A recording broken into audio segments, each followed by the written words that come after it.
ফারহানা। আশা করি আপনারা ভালো আছেন এবং নতুন কিছু শেখার জন্য প্রস্তুত। এই শিক্ষণীয় ভিডিওটিতে আমরা কথা বলবো উদ্যোগ ও উদ্যোক্তা নিয়ে। জানবো এই দুটি শব্দ দিয়ে কি বোঝায় এবং এই জ্ঞান কিভাবে আমরা আমাদের কর্মজীবনে কাজে লাগাতে পারি।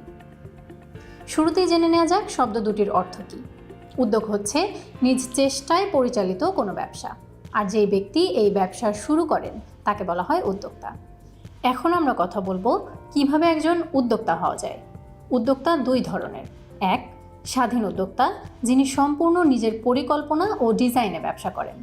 দুই, ফ্র্যাঞ্চাইজি, অর্থাৎ যিনি প্রতিষ্ঠিত কোনো প্রতিষ্ঠানের ডিজাইন অনুসারে নিজের পছন্দ মতো পোর্টফোলিও বাছাই করে প্রতিষ্ঠান নির্ধারিত নিয়মে ব্যবসা করেন। স্বাধীন উদ্যোক্তা হতে হলে আপনার সকল ব্যবসায়িক কর্মকাণ্ড, লাভ লোকসানের পরিকল্পনা ও সিদ্ধান্ত আপনার নিজেকেই নিতে হবে। অন্যদিকে আপনি যদি ফ্র্যাঞ্চাইজি উদ্যোক্তা হতে চান, সেক্ষেত্রে আইসোশ্যালের সুযোগের মতো কোনো একটি প্ল্যাটফর্মে অংশ নিয়ে কাজ করতে হবে, যেখানে আপনি বিভিন্ন ব্যবসা বাণিজ্য করার নানা সুযোগ সুবিধার পাশাপাশি প্রয়োজনীয় প্রশিক্ষণও পাবেন। চলুন এবার একটু সুযোগ প্ল্যাটফর্ম সম্পর্কে জেনে নিই। সুযোগ হচ্ছে দেশব্যাপী 18 বছরের বেশি বয়সী তরুণ পেশাজীবী ও উদ্যোক্তাদের জন্য নিয়মিত উপার্জনের সুবিধা সৃষ্টিকারী একটি প্ল্যাটফর্ম।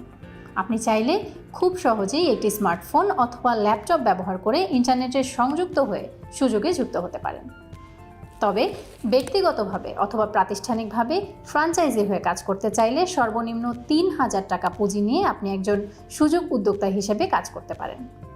এসএসসি থেকে শুরু করে উচ্চতর শিক্ষাগত যোগ্যতা সম্পন্ন ব্যক্তিরা এতে উদ্যোক্তা হিসেবে নিবন্ধন করতে পারবেন এবং তারা তাদের শিক্ষাগত যোগ্যতা অনুসারে দক্ষতা উন্নয়ন ও আয়ের সুযোগ পাবেন। আপনার কাজের ধরন ও ক্ষেত্র অনুসারে আপনি আপনার পরিচয় বেছে নিতে পারেন।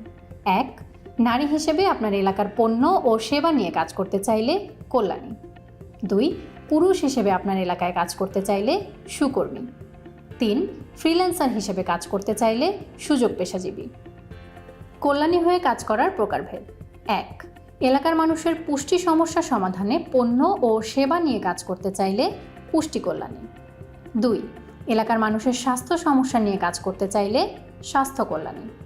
তিন, এলাকার কিশোরীদের স্বাস্থ্য সমস্যা নিয়ে কাজ করতে চাইলে কিশোরী কল্যাণী।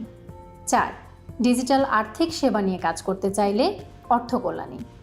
পাঁচ, তথ্য সংগ্রহ করে বিভিন্ন সেবায় এলাকার নাগরিকদের নিবন্ধন এবং উঠান বৈঠকের মাধ্যমে এলাকার মানুষকে পরামর্শ সেবা দিতে চাইলে তথ্য কল্যাণী। এবং ছয়, সুযোগের কাজে সহযোগিতা করার মাধ্যমে সুযোগ সহযোগী। সুকর্মী হয়ে কাজ করার প্রকারভেদ। এক, এলাকার মানুষের পুষ্টি সমস্যা সমাধানে পণ্য ও সেবা প্রদান। দুই, এলাকার মানুষের স্বাস্থ্য সমস্যা সমাধান। তিন, এলাকার কিশোরদের স্বাস্থ্য সমস্যা সমাধান। চার, ডিজিটাল সেবা, যার মধ্যে রয়েছে আর্থিক সেবা যেমন ব্যাংক এশিয়া, নগদ ও পেওয়েল, বিল পেমেন্ট সেবা, সিম কার্ড এবং ব্যালেন্স রিচার্জ সেবা। পাঁচ, তথ্য সংগ্রহ করা, বিভিন্ন সেবায় এলাকার নাগরিকদের নিবন্ধন এবং উঠান বৈঠকের মাধ্যমে এলাকার মানুষকে পরামর্শ সেবা। ছয়, কল্যাণীদের কাছে সুযোগের হয়ে পণ্য ডেলিভারি। সাত, আপনার পরিবারের কেউ কল্যাণী হতে চাইলে তাকে প্রয়োজনীয় সহযোগিতা প্রদান করা। উদ্যোগ ও উদ্যোক্তা নিয়ে এই ভিডিওটি এখানেই শেষ। আশা করি ভিডিওটি থেকে আপনাদের কাজে লাগার মতন অনেক কিছু শিখতে পেরেছেন। এই বিষয়গুলো নিয়ে আরও জানতে চাইলে 16573 এই নম্বরে কল করুন। বিদায়, ভালো থাকবেন।